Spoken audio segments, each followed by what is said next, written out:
Olá! Depois de ter estudado a Via Láctea, o nosso próximo assunto agora são as outras galáxias, começando com um rápido comentário do contexto histórico. A astronomia extragaláctica é uma área relativamente recente na história da astronomia. A gente só entendeu que existem outras galáxias faz aproximadamente uns 100 anos, até menos na verdade. Mas, em retrospecto, a gente percebe que as galáxias já estavam presentes nesse assunto do século XVIII, que é o famoso catálogo de Messier. Messier era um astrônomo francês que estava interessado, na verdade, em descobrir novos cometas, e ele fez uma lista de objetos já conhecidos que poderiam ser acidentalmente confundidos com cometa, justamente para evitar alarmes falsos. Mas o que são essas coisas que tem nesse catálogo? São objetos extensos. Né? O que isso significa? Uma estrela individual, quando você olha olho nu, é um pontinho de luz, né? É uma fonte pontiforme. Mas uma estrela, quando você olha através de um telescópio, continua sendo um pontinho de luz. Não tem jeito de enxergar a extensão, né, o tamanho da estrela. Agora, esses objetos, sim, eles têm tamanho angular, ou seja, são uma fonte difusa de luz que dá para enxergar que tem uma estrutura, que ocupa um certo ângulo, né, pequeno, mas tem uma extensão. A natureza física desses objetos não era compreendida na época, mas hoje a gente sabe que é uma miscelânea de várias coisas. No catálogo de Messier tem aglomerados globulares, tem aglomerados abertos, tem restos de supernova, tem nebulosas planetárias e tem alguns objetos que a gente sabe que são galáxias. Né? Então tem, por exemplo, aqui você percebeu que tem 10 por linha, né? Então esse aqui é o 31, é a M31, é a famosa galáxia de Andrômeda. Né? Essa aqui, a companheira dela é M33, né? Tem outra galáxia espiral aqui que é a M51, e por aí vai, as galáxias elípticas também. Então já tinha galáxias no catálogo de Messier, mas é claro que não dava para ver com essa qualidade. Essa imagem aqui quer dizer, esse mosaico aqui é feito de imagens atuais, né? Então colocando um olho num telescópio do século XVIII não é assim que dava para ver, mas de qualquer maneira eram fontes difusas de luz, né? Umas nebulosidades. Aí, no século XIX, com os telescópios da época, passou a ser possível enxergar que algumas daquelas nebulosas tinham uma estrutura espiral. Em particular, o Lord Rosse, aqui em 1800 e pouco, usando o que era na época o maior telescópio do mundo, conseguiu enxergar os braços espirais dessa galáxia, que é a M51.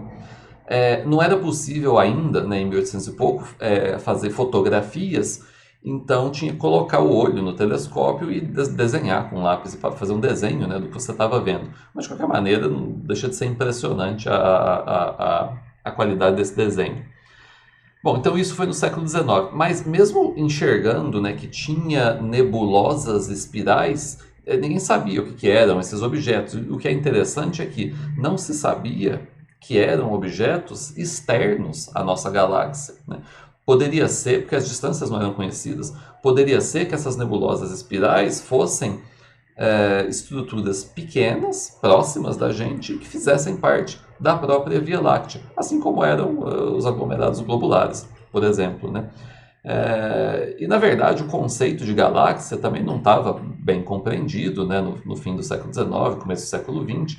Às vezes usava-se a palavra galáxia como uma espécie de sinônimo de tudo que existe, né? Da totalidade das estrelas e outros objetos astronômicos. E a situação era essa. Então, no começo do século XX, teve isso que ficou conhecido como o Grande Debate. Né? Os dois campos aqui eram entre uma Via Láctea muito grande e uma Via Láctea muito pequena. Vocês veem que, na verdade, né, ambos os lados desse debate estavam parcialmente equivocados por motivos diferentes. Então, quer dizer, de um lado existia uma noção de que a Via Láctea seria uma coisa muito grande, talvez até a única coisa que existisse, e aí, nesse caso, as nebulosas espirais seriam pequenas estruturas aqui dentro da Via Láctea. Do outro lado, tinha a noção de que a Via Láctea seria uma estrutura relativamente pequena, com o Sol no centro, que está errado, mas nesse caso o que estaria correto era que as nebulosas espirais seriam, né, outras galáxias, né, outros universos ilha, como se dizia na época. e nesse aspecto estava correto. Aí, bom, então a situação estava meio confusa, o que é normal quando está começando, né, uma nova área da ciência. Quer dizer, por que tinha essas, né, visões diferentes? Porque os dados observacionais não eram muito bons, né? Então as incertezas eram muito grandes, tinham observações inconclusivas, etc. Bom, aí a situação só foi, quer dizer, essa questão específica só foi solucionada de uma vez por todas, alguns anos depois, com o Hubble, que mediu as distâncias até algumas outras galáxias e aí estabeleceu, né, claramente que essas, né, ditas nebulosas espirais estão a distâncias estupendamente grandes, ou seja, a distâncias muito maiores do que as dimensões da própria Via Láctea, o que significa que elas estão fora da Via Láctea e, usando, né, o tamanho angular delas, dá para concluir também que elas, além de estarem muito longe, são muito grandes. Então, elas próprias são outras galáxias. E, bom, isso meio que inaugura essa coisa que a gente chama agora de astronomia extragaláctica, né, com o entendimento de que aquelas, né, ditas, né, nebulosas espirais, vocabulário da época, na verdade são outras galáxias. Aí começa então a astronomia extragaláctica. Outra coisa que o Hubble já fez nessa época foi introduzir uma classificação morfológica, que de novo, né, é uma coisa necessária quando você está começando, né, uma área da ciência, catalogar, né, os objetos que existem e fazer alguma espécie de taxonomia, né, que nos permita organizar as ideias, né, e começar a entender essas estruturas. E essa classificação morfológica do Hubble, apesar de ser pioneira, né, e feita lá na década de 30, mais ou menos, é tão boa que a gente continua essencialmente usando, né, esse jeito de classificar as galáxias até hoje, apesar da gente entender várias outras coisas além do que se tinha na época. Bom, então tá aqui, deixa eu comentar sobre a classificação morfológica do Hubble. Primeiro, vocês veem que tem basicamente dois tipos de galáxias. Aqui do lado esquerdo, a gente tem as galáxias elípticas e do lado direito, as galáxias espirais. As galáxias elípticas estão classificadas aqui com uma numeração que vai desde de E0 a E7, que são as elípticas vistas como mais redondas e vistas como mais achatadas. Eu digo vistas como porque isso não é baseado no formato intrínseco, mas sim no formato aparente. Então, por exemplo, uma galáxia elíptica que é vista como cuja imagem é circular, pode ser uma galáxia que é intrinsecamente esférica mesmo, mas pode ser uma galáxia oblata vista de face, ou seja, pode ser um esferoide de revolução, oblato ou prolato, mas que visto, né, de um ângulo específico aparenta ser circular. E a mesma coisa para as outras, né? Então o que a gente está vendo aqui seria o formato aparente. Então essa daqui são as galáxias elípticas. Aí tem as galáxias espirais, que são o que o nome indica, né? Tem braços espirais. E aí tem dois tipos, né? Dois ramos aqui da classificação. As espirais normais e as espirais barradas. As barradas são as que têm essa estrutura, né, mais ou menos retangular, passando pelo centro aqui, que é a barra da galáxia. E aqui em cima tem as não barradas. Tanto as não barradas quanto as barradas são classificadas, né, nos tipos SA, SB e SC. Aí tem algumas características que a gente já vai ver na sequência, mas deixa eu já dizer aqui que o que difere, né, a SA indo para a SC é que as SA têm um bojo relativamente mais importante e as SC têm um bojo pequeno.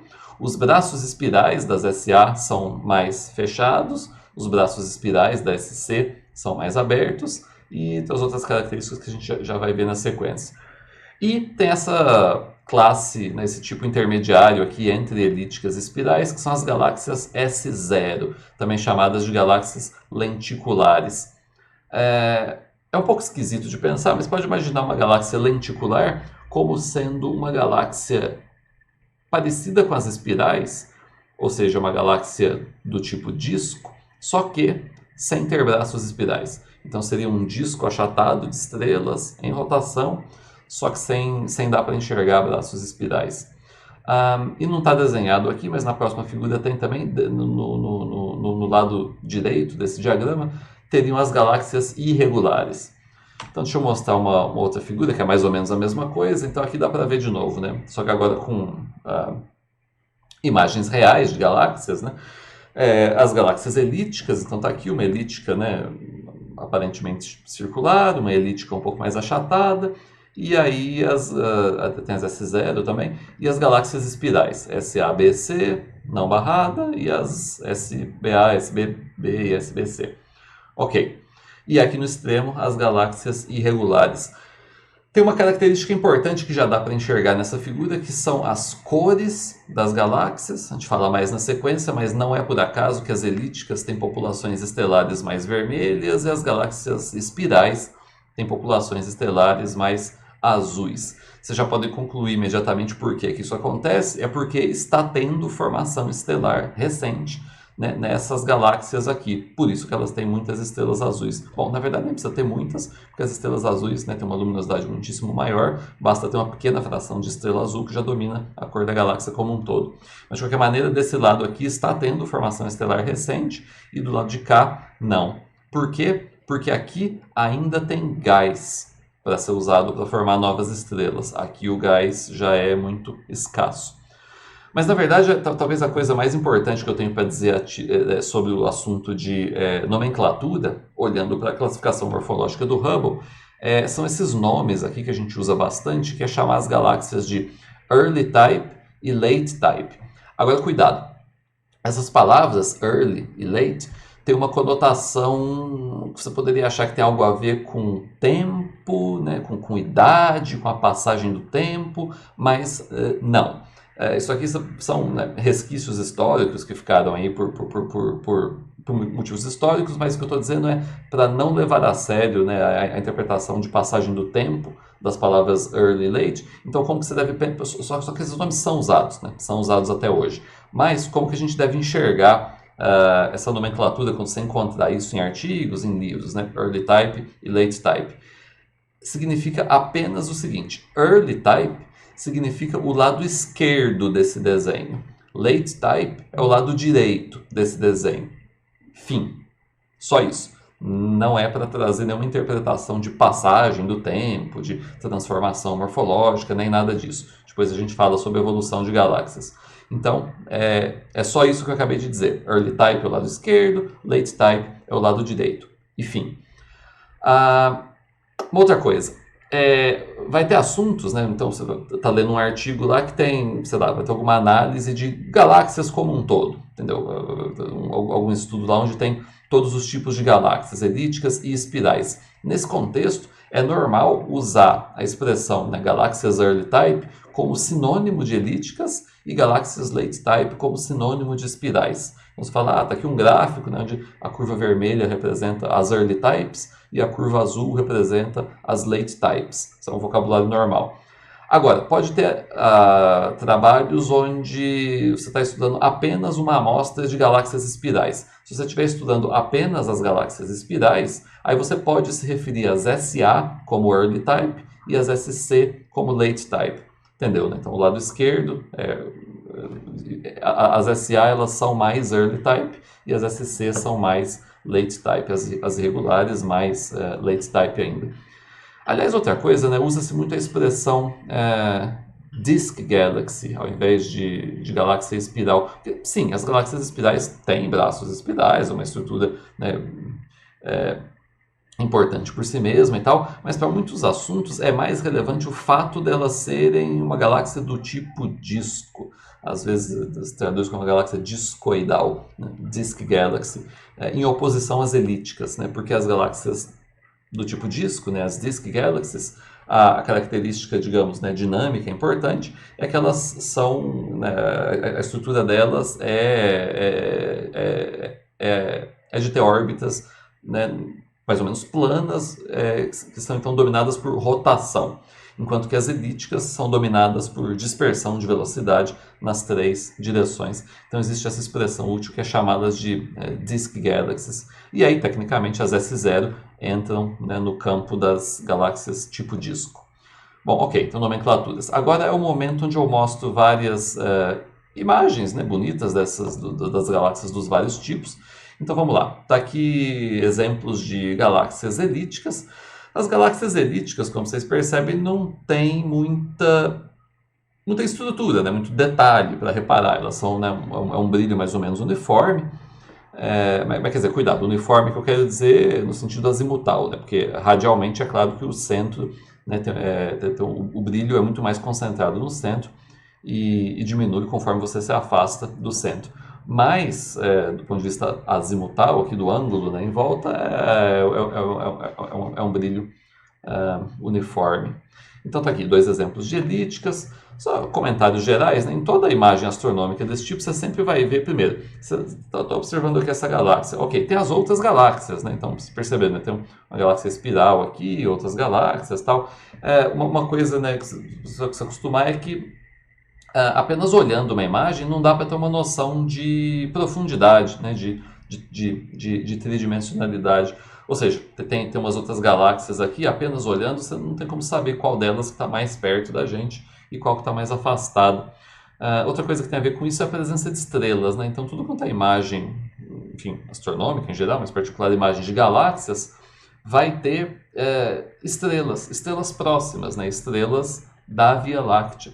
Porque não tem opção, percebe? Todas as, né, observações astronômicas que a gente faz são feitas com telescópios que estão aqui imersos na Via Láctea. Então, né, para todo lado que você olha, mas principalmente em baixas latitudes galácticas, vai ter muita estrela de foreground, né? Ou seja, estrelas estão na frente da galáxia que você está tentando observar. Isso é inevitável.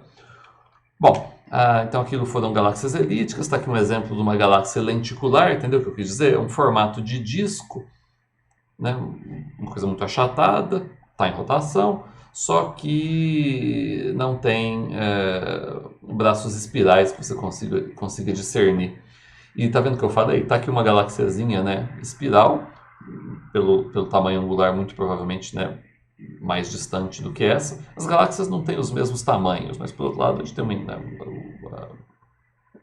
o intervalo possível de tamanhos de espirais e S0 não é tão imenso assim. E está aqui uma estrela, né, próxima, né, uma estrela brilhante da galáxia. Bom, aí agora só para ilustrar aqui algumas galáxias espirais. Então está aqui uma galáxia espiral, vista mais ou menos de face, né? Você repara aqui as regiões, né, com estrelas bastante azuis, né, onde tem formação estelar nos braços espirais e tudo mais. Um outro exemplo de galáxia espiral é a galáxia de Andrômeda, né? Das grandes galáxias espirais, é a nossa vizinha mais próxima, né? Ignorando as galáxias satélite. Está aqui um outro exemplo de galáxia espiral, bastante poeira. Um outro exemplo de uma galáxia espiral, também aqui com bastante formação estelar acontecendo nos braços, né? Essa figura é para ilustrar a diferença, né, entre galáxias vistas de face e vista de perfil. Então, né, a galáxia vista de face é quando você está vendo aqui o disco, né, um círculo circular, e a galáxia de perfil é quando ela é vista de lado.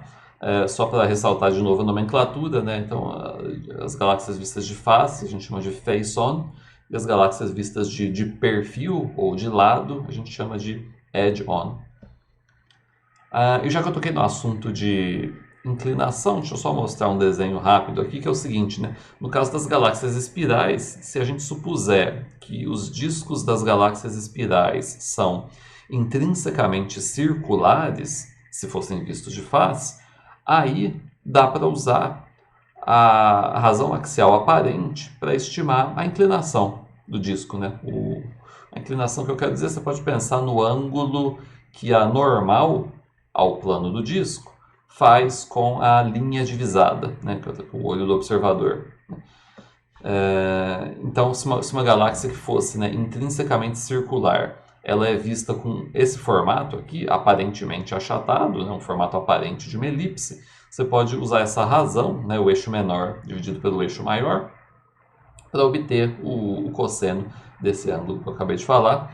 Aí tem uns exemplos aqui embaixo, né? Então, uma galáxia que tivesse uma inclinação de 50 graus, 70 graus, ok. Então está aqui uma galáxia vista bastante de perfil, né? Uma galáxia edge-on, dá para ver bem aqui que ela tem, né? As galáxias têm o seu bojo, né? Tem bastante poeira também. e são muito finas, né? Uma outra galáxia aqui vista de perfil. Um outro exemplo de uma galáxia é John.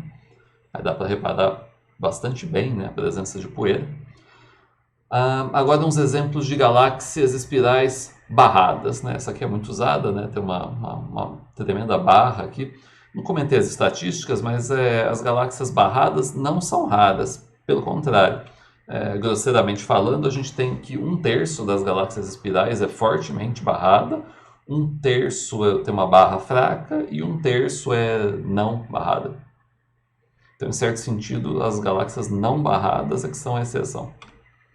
Tá aqui uma outra galáxia barrada. Mais um exemplo de galáxia barrada. E, por fim, né, como eu falei, no lado direito ali da classificação morfológica de Hubble tem as galáxias irregulares, que são o que o nome indica mesmo, as galáxias irregulares. Essa galáxia irregular e a comum entre elas tem bastante formação estelar também, né? Porque justamente estando do lado direito significa que ela tem muito gás e, portanto, muita formação estelar recente. Uma outra galáxia irregular. Um exemplo famoso de galáxias irregulares são, né, as duas nuvens de Magalhães, que são galáxias satélite da Via Láctea. Então está aqui a grande nuvem de Magalhães, né, a Large Magellanic Cloud, e a pequena nuvem de Magalhães, Small Magellanic Cloud. Elas estão perto do Polo Sul Celeste, né? E, falando em galáxias irregulares, tem uma imagem aqui que é interessante da gente ver, que são galáxias em interação. Como você pode imaginar, várias das galáxias irregulares, bom, elas, né, têm esse formato meio amorfo, né, uma morfologia complexa, justamente porque estão em interação com outras galáxias, ou passaram por uma interação recente. Aí essa figura aqui é muito interessante de reparar, porque é o seguinte, são imagens reais, mas são vários, digamos, pares de galáxias que ilustram o que provavelmente acontece em colisões de galáxias. Mas atenção, não são o que eu estou dizendo é, cada um desses frames aqui não é a mesma galáxia, claro, né? Uma colisão de galáxias leva bilhões de anos, obviamente não tem como ver isso acontecendo em tempo real para uma dada galáxia específica, mas como tem muitas galáxias no universo, dá para a gente ter a sorte de observar, né, pares de galáxias em diferentes estágios da colisão. É claro que são objetos diferentes, mas é mais ou menos representativo do que tipicamente acontece quando galáxias colidem, né? Então aqui você tem duas galáxias que estão mais ou menos próximas entre si, talvez venham a colidir um dia. Aqui você tem outras duas galáxias, não tem nada a ver com isso, mas outras duas galáxias que estão mais próximas entre si, e aí já dá para reparar uns braços espirais, né, um pouco exagerados, que, né, tem a ver com o que a gente chama de as caudas de maré, tidal tails. Esse daqui mais ainda, né? São galáxias que já estão, tá vendo, com essas tremendas caudas de maré bem pronunciadas. Outras galáxias aqui que já estão quase, talvez, se interpenetrando, supostamente. E outros dois casos, né, de duas galáxias que já estão, né, no ato de se fundir. E talvez, né, o que seria aqui o resultado final da colisão. Então, de novo, ressaltando que isso aqui é ilustrativo, porque mostra como se fosse uma evolução temporal. Não é de verdade, né? Obviamente, mas é interessante de reparar assim mesmo. Aqui umas outras galáxias em interação, né, também com essas, né, caudas de maré muito pronunciadas. Ok, só uns comentários ainda sobre morfologia para terminar esse assunto e seguir adiante. Você pode se perguntar, né, tendo visto esses tipos de galáxias, né, espirais, elípticas e irregulares, quais delas são as mais comuns, né, o quanto que tem de cada? Na verdade, essa pergunta é bastante difícil de responder, né, dar uma resposta genérica, porque depende de muitas coisas, né? Depende dos bias de seleção, depende se você está considerando galáxias de todas as massas, depende se você está olhando para galáxias no universo próximo ou no passado distante, mas enfim, para ter um número grosseiro por enquanto, tem uma proporção aqui que, digamos, vale para galáxias locais e luminosas, que seria de algo como 60% de elípticas, 30% de espirais e um pouquinho, aí 10% de irregulares. Mas como eu falei, não leva esse número muito a sério, porque não é uma resposta geral. Uma coisa interessante de se ter em mente, de qualquer modo, é o fato de que talvez o tipo mais comum de galáxias sejam as elípticas, mas em particular as elípticas anãs. Como acontece com várias outras coisas na astronomia, né, tanto para estrelas quanto para galáxias, as coisas pequenas são mais comuns, são mais abundantes. Então, nesse sentido, galáxias elípticas anãs são, do ponto de vista numérico, né, de contagem de galáxias, são o tipo mais comum de galáxias, né, as elípticas aí de pequenininhas e de baixa massa. Outro comentário sobre a classificação morfológica: eu mostrei aqui várias imagens, são essas imagens coloridas, né, bonitas, feitas para coisas que são a combinação de 3 filtros e tal, mas tem um detalhe importante na classificação morfológica, é que a aparência da galáxia, né, a morfologia, depende sensivelmente de em qual filtro ela está sendo observada. Então, se você observar uma mesma galáxia, né, em diferentes comprimentos de onda, no ultravioleta, no azul, vermelho, ou depois no infravermelho, você está mapeando diferentes coisas, né? Especificamente, você está mapeando diferentes populações estelares, em princípio. Então, se você observa a galáxia no ultravioleta, você vai estar dando mais ênfase às estrelas recentes, né? Se você observa a galáxia no infravermelho, aí você vai estar enxergando essencialmente as populações velhas de estrelas. E aí o formato, né, da imagem que você vê varia bastante. Então, essa é uma questão a se ter em mente.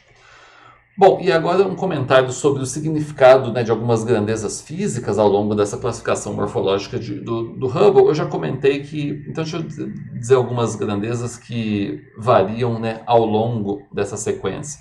Né, coisas que estão aumentando conforme você vai da esquerda para a direita. Primeiro, eu já tinha dito, a fração de gás. Essencialmente, as elípticas têm muito pouco ou quase nenhum gás, e as galáxias espirais, quanto mais tardia, né, quanto mais late type, mais gás ela tem, e por isso tem mais formação estelar, e consequentemente as populações estelares são mais azuis do lado de cá e mais vermelhas do lado de cá.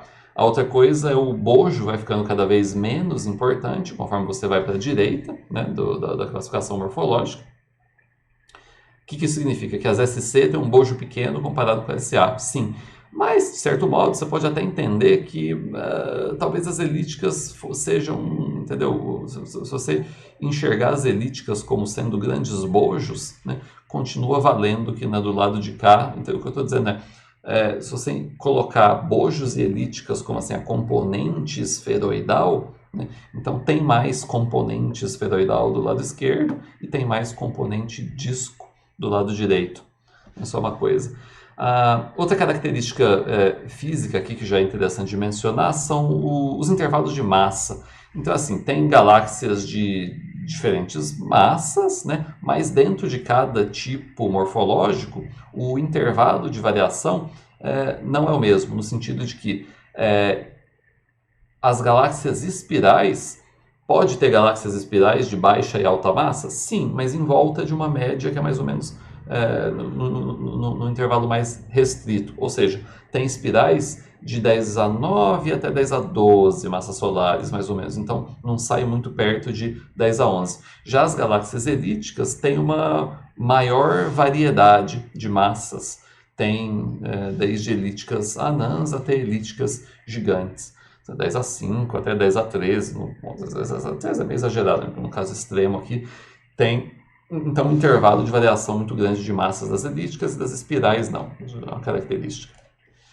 Agora, falando algumas características sobre como que a gente mede, como que a gente pensa sobre as luminosidades e tamanhos das galáxias, ou mais especificamente uma coisa que a gente chama o brilho superficial. Isso é uma grandeza que vale a pena ter clareza sobre o que ela significa. Que é assim, primeiro pensando de um ponto de vista mais intrínseco, mais assim, teórico, que você consegue pensar da física da coisa, é o seguinte: imagina uma galáxia e aí tem uma grandeza que seria uma densidade superficial de luminosidade, entendeu? Então imagina lá um disco de uma galáxia espiral.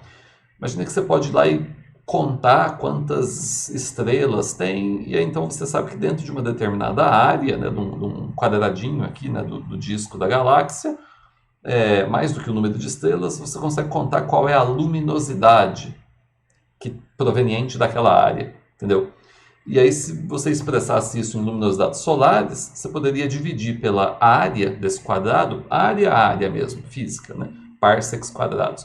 E aí você teria uma grandeza aqui que é a luminosidade dividido pela área, em unidades de, digamos, luminosidade solar por parsec quadrado. Tudo bem essa grandeza? É uma coisa bastante física, né? Dá para entender. Luminosidade dividido por área, em unidade de luminosidade solar por parsec quadrado.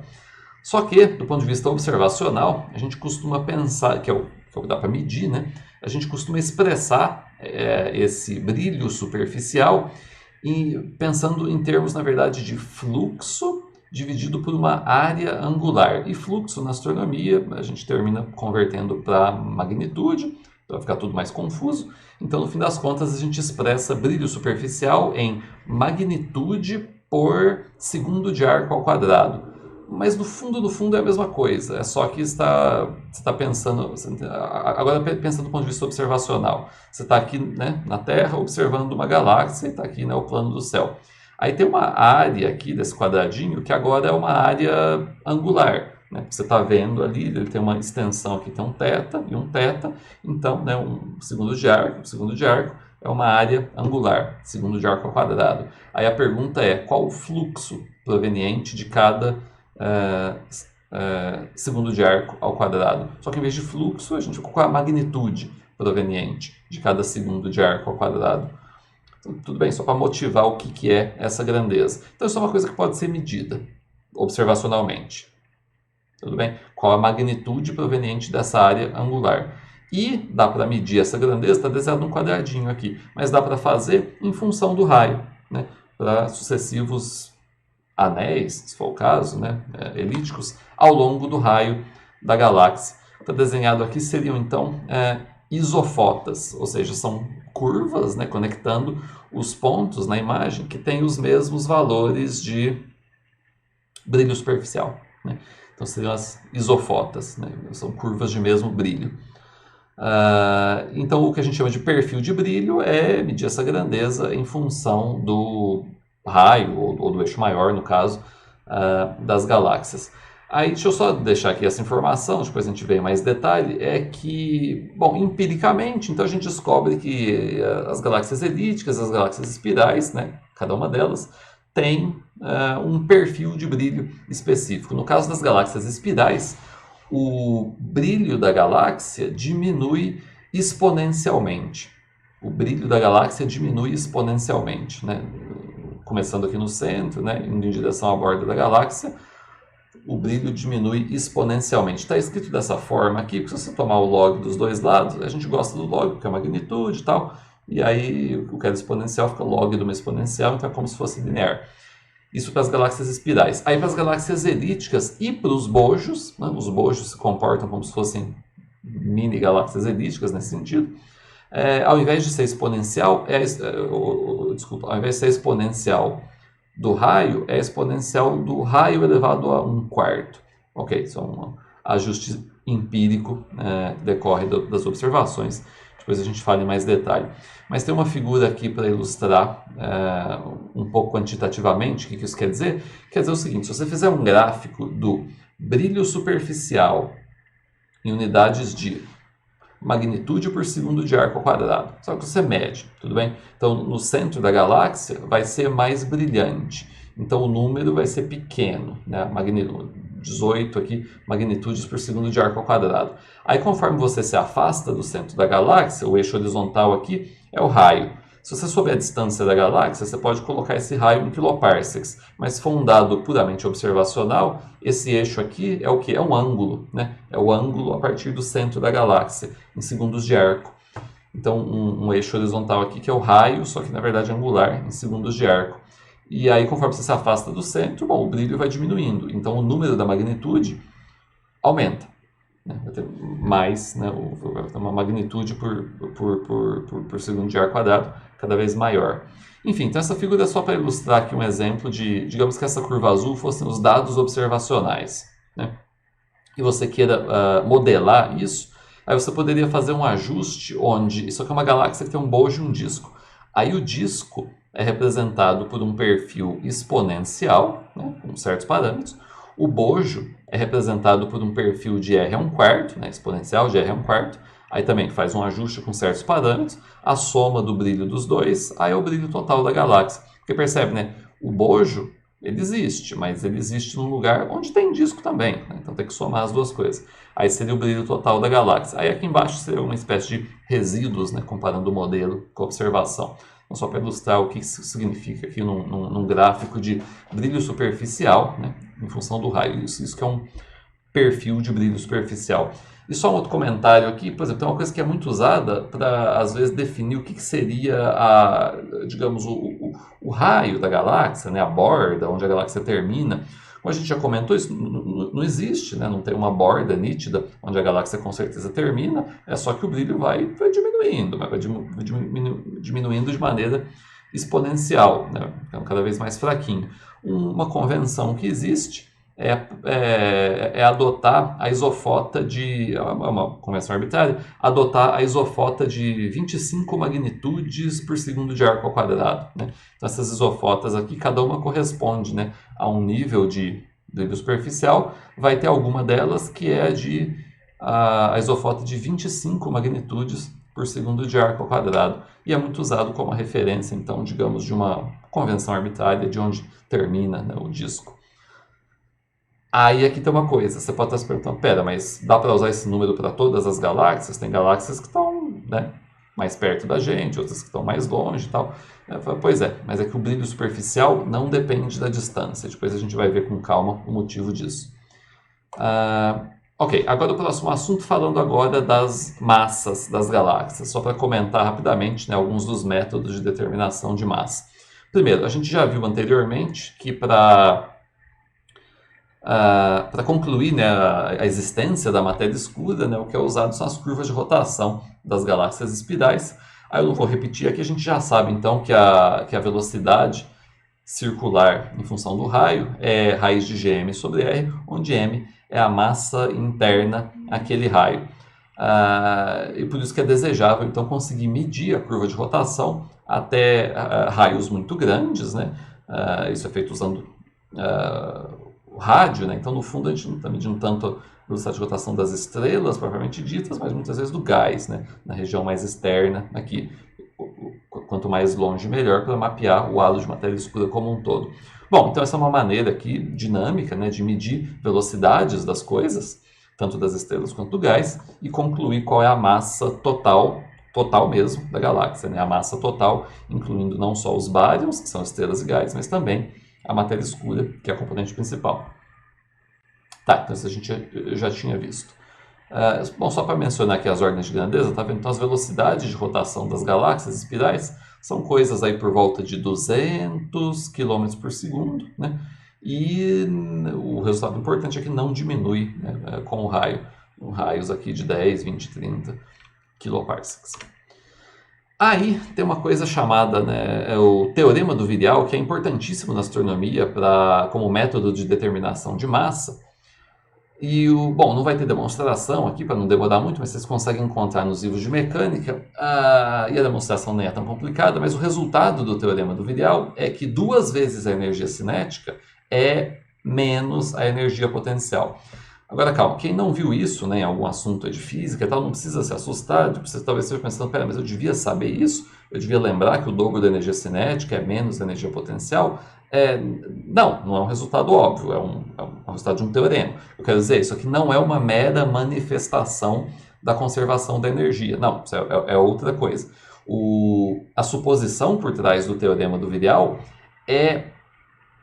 primeiro, é a suposição de equilíbrio dinâmico. Então você tem que supor que o sistema está em equilíbrio, né? Isso já é uma coisa que, por si só, não é óbvia, né? Não se aplica para tudo do universo. Se você tiver galáxias ou aglomerados de galáxias colidindo, né, então claramente eles não estarão em equilíbrio. Mas, se tiver uma galáxia ali, né, suficientemente isolada, sem indícios de assimetrias e tal, aí você pode supor que aquela, mais ou menos esférico, pode supor que aquela coisa está em equilíbrio. Bom, não precisa ser esférico para estar em equilíbrio, mas enfim. E a outra suposição do equilíbrio, desculpa, a outra suposição do teorema do virial, suposição não, a característica aqui é que essa energia cinética e energia potencial, na verdade, são médias temporais dessas grandezas. Mas na astronomia, quando a gente está lidando, né, com escalas de tempo muito grandes e supondo que o sistema não está mudando ao longo de alguns giganos, a gente pode tomar o dado atual, né, uma observação instantânea, como se fosse representativa de uma média temporal. Bom, ok. Então, tendo esse resultado que conecta energia cinética com energia potencial, por que isso é muito útil? Olha, porque se a gente tiver uma maneira de escrever a energia cinética total de uma galáxia, de um sistema, e a energia potencial gravitacional, isso vai envolver massas, necessariamente. Aí a gente vai isolar, bom, está escrito aqui, a gente vai isolar, é um método de determinação de massa. Então, só dizendo a ideia geral, é assim, o que vai ser a energia cinética de uma galáxia? Em princípio, né, a soma dos meios mvs quadrados de todas as coisas, né, as estrelas que compõem aquele sistema. Então dá para escrever energia cinética como alguma espécie de meio mv quadrado, onde o v, na verdade, vai acabar sendo aqui a dispersão de velocidades das estrelas. E a energia potencial, por sua vez, vai ser alguma espécie de menos gm sobre r, ou, quer dizer, tem dois m's, né? Menos gm sobre r. Você poderia já escrever tanto energia cinética quanto energia potencial por unidade de massa, que é o que é mais costumeiro na área, na verdade. Aí já elimina, né, esse m com um desses. Enfim, então aqui você tem velocidade quadrada sobre 2 e aqui gm sobre r. Então, colocando isso no teorema do virial e isolando a massa, resulta que a massa é proporcional à dispersão de velocidades ao tamanho, alguma espécie, que raio é esse exatamente? Longa história, mas é algum raio gravitacional, alguma definição, é uma espécie de... Isso aqui também é proporcional, tá vendo? A menos de alguma constante multiplicativa aqui, que esperançosamente seria da ordem da unidade, um fator numérico. Mas então, dispersão de velocidades ao quadrado, o tamanho do sistema e uma constante. Então, no fim das contas, o que isso significa? Se você conseguir, de alguma maneira, obter o tamanho físico da galáxia e a dispersão de velocidades das estrelas, você consegue calcular a massa da galáxia. Então, isso é uma ferramenta extremamente poderosa e muito, muito usada. Eu estou falando galáxias, mas muito usado também para aglomerados de galáxias, né? Para saber o tamanho físico da coisa, você precisa, em geral, né, ter determinada distância, porque aí basta medir o tamanho angular, e a dispersão de velocidades vem essa dispersão de velocidades você pode entender como o desvio padrão das velocidades. Então, você mede as velocidades das estrelas, a velocidade média vai ser zero em volta do centro de massa do sistema, e vai ter uma certa dispersão ao redor dessa média, que é zero. E como que mede velocidades? Bom, as componentes radiais das velocidades, felizmente, a gente consegue medir com facilidade através do efeito Doppler. As componentes transversais, geralmente a gente não tem acesso, e aí entra mais uma suposição, que é a de isotropia, né? Então você só tem acesso a uma das três componentes da velocidade e supõe que as outras duas, né, sejam comparáveis e apenas multiplica por 3. Bom, enfim, então isso aqui foi só um comentário rápido sobre para que serve o teorema do virial. É um método de determinação de massas muito, muito útil. Agora a gente já falou sobre massas, vamos falar sobre distâncias das galáxias, né? Então, determinação de distâncias na astronomia é algo essencial e cada área da astronomia, né, cada tipo de objeto, tem os seus métodos, né? Então, tem certas coisas que funcionam para estrelas, tem certas coisas que funcionam para galáxias e por aí vai. E isso forma isso que a gente chama de é uma escada, né, com degraus, ou seja, começa lá com a paralaxe trigonométrica, aí vai calibrando para os próximos métodos, que eu já vou falar, Bom, então já que eu falei aqui primeiro de tamanhos, né? Então o desenho básico de sempre, né? Só para lembrar é esse, né? Então se você tem uma coisa, né? Um objeto de tamanho físico D, né? Um Dzão aqui, um quiloparsecs, pode ser, sei lá, o diâmetro de uma galáxia, que está a uma distância Dzinho. Como na astronomia as distâncias são sempre estupendamente maiores que os tamanhos das coisas, esse ângulo θ é sempre muito pequeno, não precisa se preocupar se é seno ou tangente, então esse ângulo θ é aproximadamente Dzão sobre Dzinho. Então essa é uma coisa básica para você ter em mente para essencialmente tudo aqui. Bom, já que eu falei sobre isso, eu coloquei uma imagem aqui para ilustrar tamanhos angulares. Olha só, então isso aqui é uma amostra de galáxias espirais provenientes de um levantamento chamado Sloan Digital Sky Survey, SDSS. Essas são imagens de galáxias espirais. Aí eu coloquei isso aqui porque é interessante, porque cada quadradinho corresponde a um mesmo tamanho angular no céu, entendeu? Então cada quadrado aqui é o tamanho que você vê de verdade, né, da galáxia no céu. Aí você percebe que as galáxias espirais, bom, algumas ocupam um ângulo, né, muito pequenininho e outras ocupam um ângulo maior no céu. Por dois motivos. Primeiro, as galáxias não são exatamente todas do mesmo tamanho físico, embora a dispersão não seja tão grande assim, não são ordens de grandeza, né? As galáxias espirais não têm tanta variabilidade, tanta diversidade de tamanho. Então isso é uma coisa. Mas a outra coisa, e essa é a mais importante, é que é a distância, né? Obviamente. Então tem galáxias que estão próximas da gente e galáxias que estão muito distantes. Então deixa de ser interessante reparar aqui, né, nos diferentes tamanhos angulares que os discos das galáxias espirais ocupam no céu, né? Bom, então voltando a falar de distâncias, aí tem uma coisa que também é um método usado para muitas coisas na astronomia, que é o que a gente chama de velas padrão. O conceito básico por trás disso é fácil de entender, que é o seguinte: as fontes de luz, elas têm a sua luminosidade, que é uma grandeza intrínseca, né? É a potência que aquela fonte de luz está emitindo, né? Poderia expressar em watts, né? Joules por segundo. Isso é uma coisa intrínseca. Mas o que a gente mede aqui é o fluxo, que é a potência dividido por uma área, que seria, né, a área da esfera, cujo raio é a distância. Então a ideia básica é, se você conseguir descobrir a luminosidade de algum objeto, por algum motivo, né, teórico, alguma calibração prévia, aí, uma classe de objetos, né, aí basta medir o fluxo, e fluxo você mede, é só apontar o telescópio e medir. E aí então isso é um método de determinação de distância, tudo bem? O nome vela padrão é porque a ideia, então, se você tivesse uma vela, né, uma lâmpada de luminosidade fixa, né, uma fonte de luz de potência intrínseca conhecida, aí isso é colocado em diferentes distâncias e aí dá diferentes fluxos, né? Então, basta medir o fluxo de fontes de luz de luminosidade conhecida. E aí, traduzindo a mesma coisa, né? O conteúdo aqui dessas duas coisas é o mesmo, mas traduzindo para o nosso vocabulário astronômico, o equivalente da luminosidade é a magnitude absoluta, o equivalente do fluxo é a magnitude aparente e distância é distância.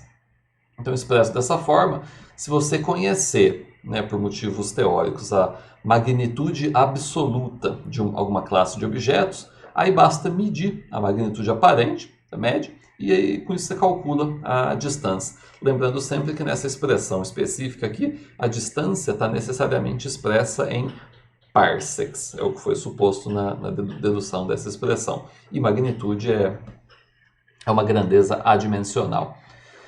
Tá, aí uma das coisas que usa esse conceito de velas padrão e que foi absolutamente fundamental para o início da astronomia extragaláctica é a determinação das distâncias das cefeidas. Elas têm uma imensa importância histórica. Então, o que são cefeidas? Cefeidas são um tipo de estrela variável, ou, mais precisamente, são uma época na vida de certas estrelas muito luminosas que por razões de instabilidades internas lá associadas à evolução estelar, tem um momento da vida em que essas estrelas pulsam fisicamente. A estrela infla e volta assim, com um período característico de oscilação. E esse período, né, isso, enfim, é uma descoberta empírica, mas também pode ser entendida através de estudo estelar. Esse período de oscilação é proporcional à luminosidade da estrela. Luminosidade, que é intrínseca. Percebeu por que isso vai ser importante para a gente? O período de oscilação é proporcional à luminosidade da estrela, né? Bom, tem um gráfico aqui mostrando então o que eu quero dizer com o período o período de oscilação. É um gráfico de magnitude aparente em função do tempo, né, os dias. Então o que isso significa? Você observa a estrela, né, em sucessivas noites e anota o brilho aparente dela. Para a maior parte das estrelas, o que acontece? Nada. O brilho aparente dela continua sendo o mesmo, né, quase que indefinidamente, né, noite após noite. Mas nessa classe de estrelas variáveis, se você observar o brilho da estrela em sucessivas noites, vai perceber que ele aumenta, diminui, aumenta de novo, depois diminui, ao longo aqui de, sei lá, dias, semanas, meses, o brilho aumenta e diminui periodicamente. Então o período, né, dessa variabilidade é muito fácil de medir, do ponto de vista observacional. Basta observar a estrela, né, ao longo de algumas noites e fazer esse gráfico. Então isso aqui é muito fácil de ser acessado do ponto de vista observacional. E aí a utilidade, então, é essa relação período-luminosidade. Relação período-luminosidade significa que a magnitude absoluta, que é o equivalente da luminosidade, a magnitude absoluta da estrela tem uma correlação com o período. Tudo bem? E isso daqui, esses números aqui não precisa levar a sério demais, isso aqui está só uma curiosidade histórica da década de 20 lá, mas enfim, o conceito é que dá para fazer um gráfico de magnitudes absolutas no eixo vertical e períodos de cefeidas e essencialmente ajustar uma reta, magnitude em função do log do período. E o resultado é isso, entendeu? É como se fosse um ajuste, é um ajuste de uma reta, e agora pronto, agora você tem uma relação entre magnitude absoluta e o período. Percebe a imensa utilidade disso? Agora, essa equação é um método de determinação de distância. Tudo que você precisa fazer é medir o período de alguma cefeida, né? Colocar o período aqui, e agora você sabe a magnitude absoluta dessa estrela. E a magnitude aparente, olha, pega a média aqui, né? A aparente é só medir, né? A magnitude aparente média. Então pronto, Eminho menos Emão é 5 log de D menos 5. Aí você determina a distância dessa estrela. Então isso é um negócio extremamente útil. Você pode estar se perguntando, pera, mas como é que você plotou um gráfico de magnitudes absolutas das estrelas? Aí, pois é, né? Então precisa saber essas magnitudes absolutas, tem que ser proveniente de alguma outra informação. Digamos, por exemplo, que tenha sido calibrado usando paralaxe trigonométrica, né? Então, ou seja, para algumas dessas cefeidas, talvez elas sejam tão próximas que você consegue fazer a paralaxe geométrica e determinar a distância de outra forma, e aí conhecer a magnitude absoluta delas, ou algo desse tipo. Mas uma vez calibrado, agora, né, de agora em diante, essa relação serve para determinar distâncias, basta medir coisas que são facilmente mensuráveis, que são período e magnitude absoluta, que são fáceis de medir. Então esse é o poder da relação período-luminosidade. E a grande utilidade disso é que cefeidas são muito luminosas, intrinsecamente. Então isso significa que você consegue detectar variáveis cefeidas em outras galáxias, sem grande dificuldade, mesmo na década de 30. Essa foi a grande utilidade histórica de observar cefeidas em outras galáxias. E aí, então, determinar as distâncias das estrelas, né, consequentemente da própria galáxia, e foi assim que foi entendido, então, que as distâncias das galáxias são imensas. Um outro método que também tem a ver com esse conceito de velas padrão é usar supernovas do tipo 1A. Esse aqui é um assunto posterior, né? Na verdade meio recente na cosmologia, mas eu já menciono aqui também. O princípio é o mesmo, ou seja, assim como as cefeidas são um tipo de estrela que tem uma magnitude absoluta característica, não uma única, né? Uma magnitude absoluta que depende do período, mas ok. Da mesma forma, as supernovas do tipo 1A também são um tipo de objeto, um tipo de evento, estrela, que tem uma magnitude absoluta característica. Aí, assim, na verdade, primeiro, o que é uma supernova do tipo 1A? Tem as supernovas do tipo nomenclatura, esses números, né? 1, 2, enfim. As supernovas do tipo 2 são supernovas que estão associadas ao fim da vida de estrelas de alta massa, né? Que é talvez o mais comum que as pessoas já tenham ouvido falar. Então, assim, as estrelas de alta massa, de massa maior do que umas 8 massas solares, quando terminam a vida, elas explodem como supernova. E tem uma luminosidade muito, muito intensa, né? Durante uns breves instantes, né? A explosão de supernova brilha mais do que a soma de todas as outras bilhões de estrelas da galáxia, né? São explosões extremamente violentas. Isso é supernova do tipo 2. É o fim da vida de uma estrela de alta massa, uma estrela isolada.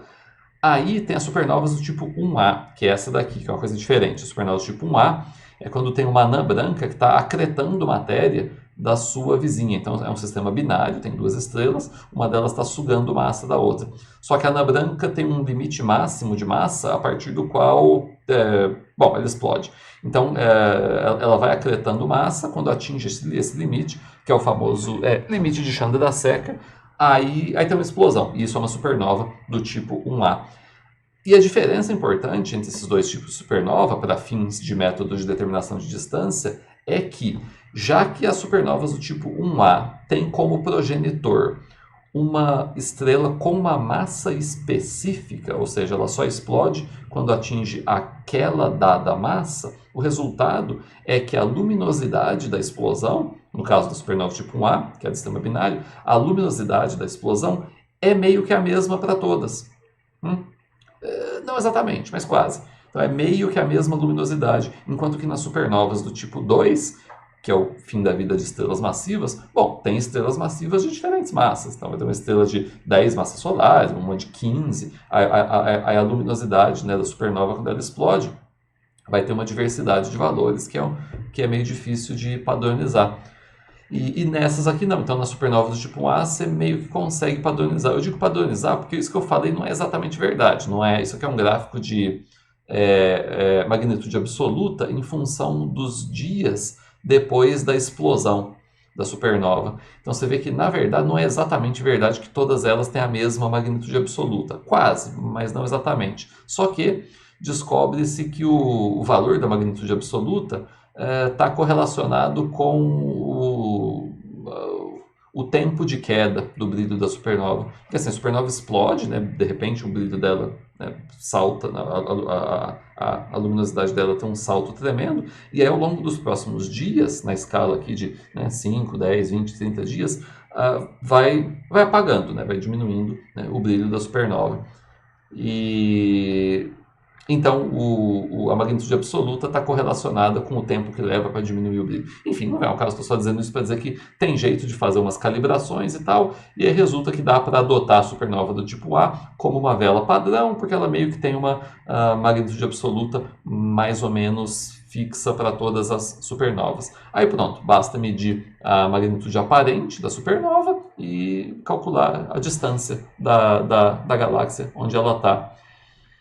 Isso foi indispensável na cosmologia recente, porque a gente precisava de um método para determinar distâncias de galáxias que funcionasse para galáxias estupendamente distantes, galáxias, né, com distâncias muito, muito grandes. E a vantagem da supernova, como eu falei, além dela ser uma vela padrão, qual que é a outra vantagem da supernova? Olha, é que a luminosidade dela é altíssima, né? Ou seja, ela brilha muito. Então dá para você ver supernovas em galáxias muito, muito distantes. Então isso aqui foi super importante para descobertas cosmológicas nos últimos anos. Agora, o detalhe é o seguinte, né? Não dá para... Quer dizer, supernovas, elas apenas acontecem, né? Não dá para você observar uma galáxia e falar, por favor, preciso de uma supernova nessa galáxia. Tem que esperar acontecer. E supernovas acontecem em galáxias espirais do porte da Via Láctea, só para ter uma noção de ordem de grandeza, mais ou menos uma por século. Mas como tem muitas galáxias, né, se você observar uma amostra muito grande de galáxias ao longo de várias noites do ano, aí dá para fazer uma conta e estimar quantas supernovas seriam de se esperar, mesmo que aconteça apenas, né, uma vez por século. Como as amostras de galáxias são muito grandes, isso acaba dando certo. Bom, enfim, então método de determinação de distância, de vela padrão. Então teve as cefeidas e as supernovas do tipo 1A. Próximo método de determinação de distâncias, também fundamental na astronomia extragaláctica, é a lei de Hubble. A lei de Hubble é um assunto de cosmologia, mas que, quer dizer, a descoberta do Hubble de que todas as galáxias aparentam estar se afastando da gente e que a velocidade de afastamento depende da distância da galáxia, meio que foi a descoberta que inaugurou a cosmologia, ou pelo menos a cosmologia observacional, também lá no começo do século XX. Então isso aqui, a lei de Hubble, é simplesmente essa proporcionalidade. Velocidade é proporcional à distância. V é igual a H0D, onde H0 é a constante de Hubble. V é a velocidade, é a distância, H0 é a constante de Hubble, que vale, nessas unidades aqui, aproximadamente 70 km por segundo por megaparsec.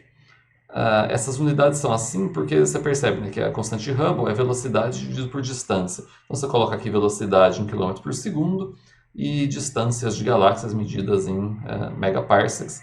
O H0 dá esse valor. Durante a maior parte do século XX, o valor de H0 era meio mal determinado, né? Qualquer coisa entre 50 e 100. Hoje a gente sabe que vale por volta de 70, mas tem uns detalhes recentes aí também que estão trazendo umas dúvidas. Agora vamos lá, então deixa eu explicar rapidamente primeiro como que a lei de Hubble foi estabelecida, isso é uma coisa, e depois como que ela é usada, né, como método de determinação de distância. Primeiro, de onde veio a lei de Hubble, né, como que você obtém essas informações de distância e de velocidade. Bom, distância a gente já viu que foi, historicamente, media as distâncias das galáxias usando a relação período-luminosidade das cefeidas. Então, distância, pronto, vem das cefeidas. E as velocidades das galáxias, de onde vem? Vem do desvio espectral. Então, vamos falar rapidamente sobre espectro. O que é espectro? Espectro é quando você decompõe a luz da galáxia, no caso, nos seus comprimentos de onda e faz um gráfico aqui de intensidade em função do comprimento de onda. Então, a palavra espectro nada mais é do que isso. É a intensidade da luz em cada comprimento de onda, né? Então isso aqui seria, por exemplo, o espectro de uma galáxia, digamos, mais azulada, né? Porque tem mais contribuição do lado azul, que são os pequenos comprimentos de onda, e pouca contribuição do lado vermelho, que são os grandes comprimentos de onda. O óptico, vocês sabem, né? Vai grosseiramente aí de uns 3.000 até uns 7.000 angstroms, mais ou menos. Então isso é um espectro. Aí nos espectros tem as linhas de absorção. Linhas de absorção são comprimentos de onda específico onde está tendo o que é uma falta de luz, ou seja, tem menos fótons do que deveria naquele comprimento de onda específico. Por quê? Por causa das transições de energia dos átomos, né? Então os átomos têm diferentes, né, níveis de energia, que o elétron pode subir e descer, e quando chega um fóton com uma energia muito específica, isso excita o elétron de um nível para outro, e aí o fóton que estaria vindo, bom, deixa de vir, né? Ele é consumido, o fóton é absorvido, daí o nome. Isso provoca uma linha de absorção no espectro, que é uma ausência de fótons com esse comprimento de onda muito específico, né? Aí depende lá dos elementos químicos. Aí, bom, já que existem linhas de absorção no espectro, elas são muito úteis para determinar o que a gente chama de desvio espectral. O desvio espectral, você pode imaginar que, no primeiro momento, pensa que é como se fosse o efeito Doppler, né? O que é o efeito Doppler? É quando uma fonte de luz, ou fonte de onda em geral, é quando uma fonte de ondas tem velocidade com relação ao observador. Então, se a fonte estiver se afastando ou se aproximando de você, isso vai mudar a frequência, ou o comprimento de onda da onda, no caso da luz. Então é assim, pensa no espectro que seria o espectro que foi emitido lá na galáxia. Então está aqui o espectro, esse aqui é como se fosse assim, os comprimentos de onda medidos em laboratório, em outras palavras, no referencial de repouso da própria galáxia. Só que, pelo fato da galáxia ter velocidade, no caso a galáxia, né, todas as galáxias estão se afastando da gente por causa da expansão cosmológica, então, pelo fato de uma galáxia ter uma velocidade de afastamento, isso aumenta os comprimentos de onda. Então as linhas de emissão, as linhas de absorção são vistas em comprimentos de onda maiores do que deveriam. E o nome disso é desvio espectral. É simplesmente o lambda menos lambda zero dividido pelo lambda zero. É o tanto que o lambda sofreu um desvio para o vermelho dividido pelo comprimento de onda original. E se fosse efeito Doppler, aí a relação entre velocidade e desvio espectral é essa daqui, né? V sobre C, né? A velocidade da galáxia dividido pela velocidade da luz, é igual a esse Z, que é o desvio espectral. E o desvio espectral é delta lambda sobre lambda zero.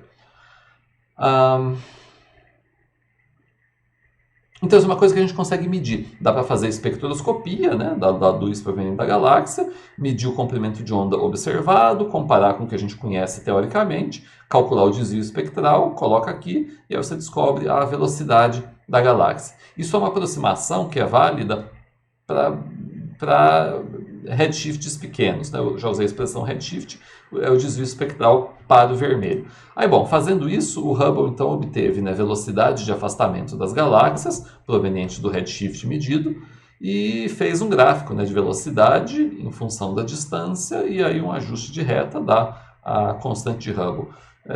Eu costumo comentar que é impressionante na época onde você conseguia fazer, né, contribuições fundamentais para uma área da ciência fazendo, né, usando técnicas estatísticas da disciplina de física experimental 1, né? Ajustando uma reta aqui, nem tem barra de erro e a reta ainda passa pelo zero, né?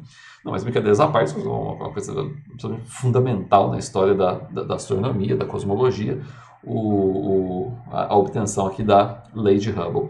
Muito bem, aí uma vez estabelecida a lei de Hubble, velocidade é igual a h0 que multiplica a distância, de agora em diante, e aí supondo, né, que você tem o H0 original do Hubble estava bastante errado por causa das incertezas observacionais da época, mas usando o valor correto hoje em dia, agora a gente tem então um método de determinação de distância.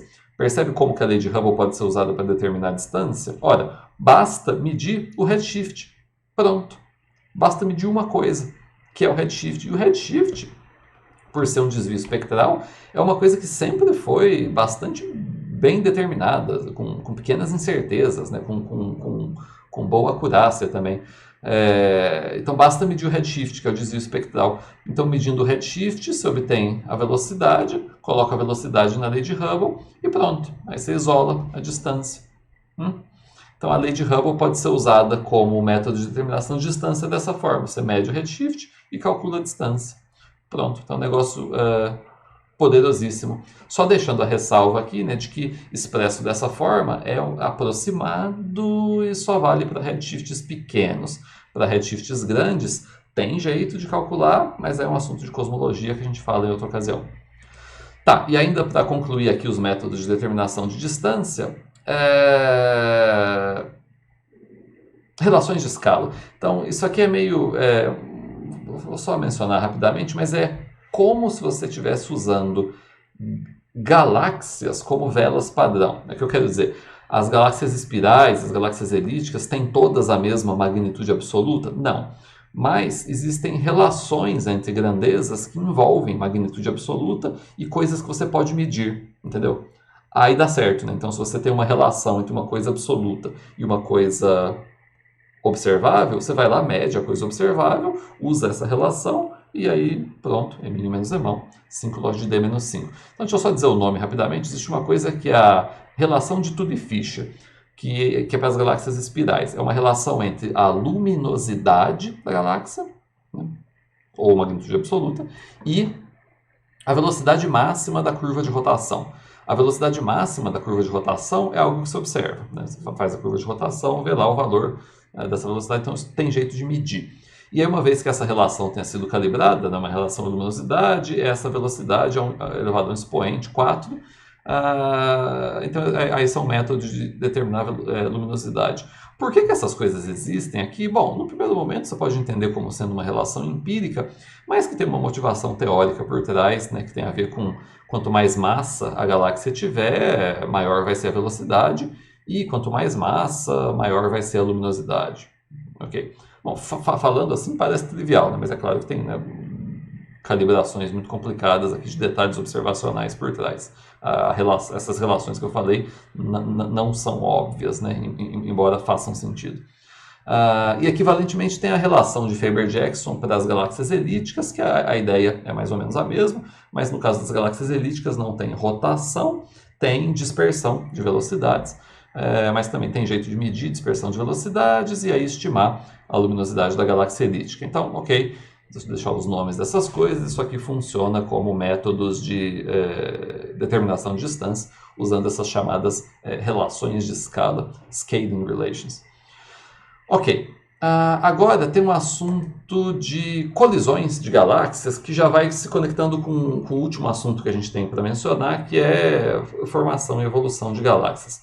Colisões entre galáxias, bom, é uma coisa que acontece, né? A gente vai ver que tem implicações importantes aí para como as galáxias evoluem.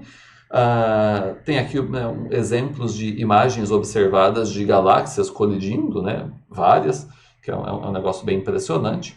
E, de novo, né, lembrando que as escalas de tempo envolvidas aqui são da ordem de bilhões de anos, então não dá para ver nenhuma delas acontecendo, né? Cada uma delas é só um instantâneo que dá para ver agora e pronto. Mas então tem várias colisões aqui de galáxias espirais e tal. Aí, uma coisa interessante para estudar colisões de galáxias, mas para estudar vários outros assuntos também, são simulações numéricas. Então deixa eu mostrar rapidamente para vocês alguns exemplos de simulações numéricas de galáxias. Esse daqui não é uma colisão, obviamente, dá para ver que é uma galáxia isolada. Então isso aqui é só um exemplinho que eu fiz para ilustrações didáticas de uma simulação de uma galáxia espiral. Então o que está sendo mostrado são as estrelas da galáxia na figura da esquerda e o gás da galáxia na figura da direita. Está tudo junto, né? Está misturado, estou só mostrando separado. E, inclusive, né, tem uma coisa que está presente, mas não está sendo mostrada nessa visualização, que é o halo de matéria escura. Claro, ele está aí, está sendo levado em conta nos cálculos que estão sendo feitos na simulação, só não está sendo mostrado para não tampar, né, a coisa. Mas a galáxia, o halo de matéria escura está presente. Essas simulações, no fundo, o que está sendo calculado é principalmente a força gravitacional. A força gravitacional que as estrelas exercem, né, umas nas outras, mas também que a matéria escura exerce e sofre, e as forças gravitacionais do gás também. Em outras palavras, tudo que tem massa tem força gravitacional. E o que a simulação faz é calcular as forças gravitacionais em tudo e evoluir o sistema no tempo, né, ao longo de alguns giganos. Não está mostrada a escala de tempo aqui, mas o que a gente está vendo é na escala de alguns, uns 2, 4 giganos, se eu não me engano. E aí, aqui no caso, vai até formando uma barra e tal, né, nas estrelas e no gás. Então, esse é um disco de uma galáxia vista de face. Então, eu mostrei esse exemplo aqui só para estabelecer o que é, né, uma simulação numérica, né? Então, o programa de computador vai calculando as posições e velocidades das estrelas e do gás em sucessivos instantes de tempo. E aí dá para fazer um videozinho, né, de como que a galáxia foi evoluindo. Aí dá para fazer isso, né, para vários tipos de galáxias, estudar vários aspectos. Tem só um outro exemplinho aqui também que eu fiz de uma galáxia, da formação de uma galáxia barrada, né? Então a galáxia começa aqui, os braços espirais, tal, vai passando o tempo, vai formando uma barra. São os tipos de simulações aqui que a gente faz. Bom, mas eu mencionei isso aqui só para motivar o que é simulação numérica de galáxia, para poder mostrar um exemplo de simulações de colisões, né? Galáxias colidindo. Esse não fui eu que fiz, vocês podem clicar no link depois lá. É um vídeo que, quer dizer, na verdade ele tem um aspecto motivado, né, por simulações numéricas, mas também tem um aspecto meio qualitativo, que é justamente para comparar o que acontece com a morfologia de galáxias que estão colidindo em uma simulação computacional comparado com observações reais. Então, olha só, ele pega, faz uma rotação ali e mostra uma galáxia, isso é uma observação real, tá vendo? Feita pelo telescópio espacial Hubble.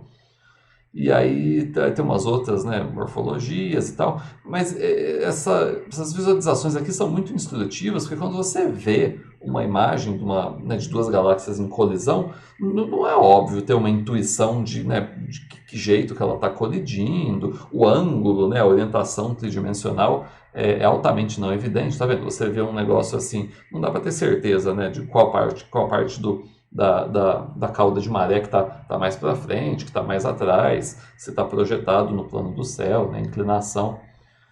E o desenvolvimento dessas caudas de marés também é uma coisa que não é uma dinâmica que não é intuitiva, né? Às vezes você olha, você poderia achar que, sei lá, é um rastro que foi sendo deixado para trás de onde a galáxia veio. Não exatamente, não exatamente. Nem toda cauda de maré é assim, né? Esse efeito de maré sempre tem a característica de que puxa para os dois lados, né? Que nem as marés aqui nos oceanos da Terra, por causa da Lua, né? Então, enfim, geram umas coisas espirais aí que não são tão óbvias de interpretar. Um outro vídeo aqui também que não foi eu que fiz, vocês podem procurar o link depois, que eu achei interessante de mostrar, porque ajuda justamente a desenvolver essas intuições da dinâmica quando duas galáxias espirais colidem, geram os tremendos braços ali espirais, né? No caso, o que a gente está vendo aqui são as estrelas. A morfologia do gás é um pouquinho diferente. Essas cores aqui estão representando apenas as estrelas da galáxia. Aí algumas estrelas se perdem, né? Vão lá para longe, formam umas correntes aí em volta da galáxia. Aí as galáxias acabam vindo para terminar de colidir ali. E olha só, termina numa coisa que já não é mais uma galáxia espiral, né? Pois é, tá aí uma consequência importante, que a gente já vai ver. Uai, pera, com dois do mesmo aqui. Não, o próximo. Bom, aí o nosso último assunto é falar sobre a formação e evolução de galáxias. Então vamos lá. Primeiro, o que a gente quer dizer com formação e evolução de galáxias? Esse assunto não é comparável com, por exemplo, a formação de estrelas. O que eu quero dizer? Formação de galáxias não é que aconteceu um evento específico num certo momento do passado, onde a galáxia se formou numa data específica, aí pronto, aí uma vez formada, aí ela passa o resto da vida evoluindo, né? Não é isso. A formação e a evolução são, na verdade, um processo contínuo de coisas que vão acontecendo com a galáxia ao longo da sua vida. Então o que eu estou dizendo não dá para falar em idade da galáxia, idade de uma dada galáxia. Você não tem jeito de olhar para uma galáxia e perguntar qual é a idade dela, quando exatamente que essa galáxia se formou. Porque não tem uma data de formação, não tem um momento onde ela parou de se formar, estava pronta e agora passou a existir daí em diante. Para estrelas dá para falar sobre idades, né? É diferente. Primeiro porque tem uma definição muito clara de o que é uma estrela, e aí por causa disso existe o momento de formação da estrela. Bom, já que eu toquei no assunto, o critério é o que é uma estrela? É uma coisa que esteja fazendo fusão nuclear. Então a partir do momento que começa a ter fusão nuclear, né, queimando hidrogênio e hélio no núcleo da estrela, aquilo é uma estrela, né? Antes disso não era, e coisas que não fazem isso não são consideradas estrelas. Mas então existe idade, é isso que eu estou dizendo. Estrelas têm uma idade bem definida e a gente consegue calcular de certas formas. Agora a galáxia não, né? Não tem um momento de formação da galáxia. A estrela começa a brilhar, né? Começa a fazer fusão nuclear, aquele é o momento de nascimento dela, então ela tem uma idade a partir dali. Agora a galáxia não. Quer dizer, a galáxia ela é feita de estrelas? Cada estrela tem a sua idade? Sim. Mas percebe que não dá para conectar facilmente as idades das estrelas que estão na galáxia com a idade desse sistema como um todo, por vários motivos, né? A galáxia pode ir acretando outras subestruturas ao longo da sua vida, então ela pode engolir estrelas que já existiam e agora passam a fazer parte da galáxia, né? E elas vieram com diferentes idades, e aí a galáxia vai formando novas estrelas conforme o tempo passa, Enfim, então isso é para dizer que a formação e evolução é um processo contínuo e meio complicado. Mas o que dá para fazer então? Bom, para estudar como que as galáxias evoluem ao longo do tempo, como eu já mencionei, não tem jeito de observar uma dada galáxia e esperar ela evoluir, porque leva bilhões de anos, mas como tem muitas galáxias e como as galáxias estão em distâncias muito grandes, o que dá para fazer é observar galáxias em diferentes distâncias e na astronomia, né, muitos já terão, né, ouvido isso, né, na astronomia, quando a gente, né, olha para grandes distâncias, a gente está olhando para o passado, literalmente, não é, entendeu? Não é uma liberdade poética, uma força de expressão, a gente está literalmente vendo as galáxias como elas eram no passado. Por quê? Porque a distância é imensa. E a luz que está chegando agora nos nossos telescópios partiu da galáxia bilhões de anos atrás. Então, o que a imagem que a gente recebe hoje não é a aparência da galáxia agora. Esse agora nem faz sentido. Por causa da finitude da velocidade da luz, a imagem que a gente recebe agora é a imagem, né, é a luz de como a galáxia era bilhões de anos atrás, quando a luz partiu de lá. Então, se a gente observar galáxias em redshift z igual a meio, redshift z igual a 1, redshift z igual a 2, a gente vai estar vendo galáxias, né, cada vez mais antigas. Aí dá para ir reconstruindo o quebra-cabeça de como que as galáxias evoluíram. Então, percebe, né? Não é que você está vendo uma dada galáxia e vendo ela como ela era no passado. Não. Você observa essa dada galáxia, eu gostaria de saber como ela era 10 giganos atrás. Não, essa informação não está disponível. Mas dá para observar outras galáxias que são mais ou menos do mesmo tipo dessas. E com isso reconstruir, então, o que aconteceu, né, com os tipos de galáxias ao longo dos bilhões de anos. Bom, a gente já está falando aqui de redshift, né? Deixa eu mostrar, tem uma imagem aqui que é o famoso Hubble Ultra Deep Field, e nessa imagem dá para ver galáxias, quer dizer, algumas dessas galáxias estão em redshift por volta de 5, que é muito, muito tempo atrás. Eu coloquei uma figura aqui para conectar, né, redshift com idade. Na astronomia, a gente usa a palavra redshift quase como se fosse um sinônimo, tanto de distância quanto de idade. Então, quando a gente diz baixo redshift, isso significa galáxias próximas da gente. Alto redshift significa galáxias distantes, pelo motivo da lei de Hubble, né? Além disso, né, além de distância, redshift acaba sendo também um sinônimo de passagem do tempo, no sentido de que redshift z igual a 0 são os dias de hoje, e redshift alto é o passado remoto. Então está aqui nesse eixo, né? Redshift tendendo ao infinito é o Big Bang, e redshift 0 é hoje. Aí tem como converter isso em tempo físico, né? Tempo medido em giganos? Tem, só que é uma conta aqui da cosmologia que a gente não vai fazer agora, mas o resultado dessa conta é que é altamente não linear. Enfim, por causa da dependência funcional, resulta que, tá vendo, no eixo aqui de redshift, né, 0 é hoje, e aí isso aqui é o passado distante. E no eixo vertical é a idade do universo, em função do redshift.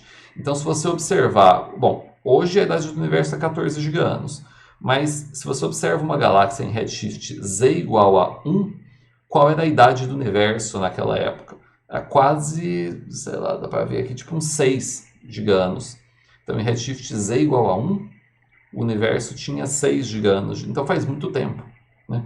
Em redshift z igual a 2, o universo tinha uns 3, 4 giganos. Tudo bem, então é altamente não linear. Bom, mas então dá para a gente ir observando galáxias em alto redshift e ver como que as galáxias eram no passado. Pensa assim, né? Se você observar galáxias em redshift z igual a meio, que seja, isso é como se fosse uma esfera ao redor da gente, cujo raio é a distância até as galáxias que estão em redshift z igual a meio. E a gente está vendo uma época do universo correspondente a esse redshift, entendeu? Que é, sei lá, uns 2, sei lá quantos giganos atrás. Então a gente vai vendo as galáxias do passado. Um detalhe técnico sobre observar galáxias em alto redshift, é bom já saber, tem uma coisa que chama a correção K. Tem a ver com o seguinte problema. O redshift shifta, né, desloca todo o espectro da galáxia, não apenas as linhas de absorção. O redshift cosmológico muda o comprimento de onda da luz proveniente da galáxia, né, o espectro inteiro.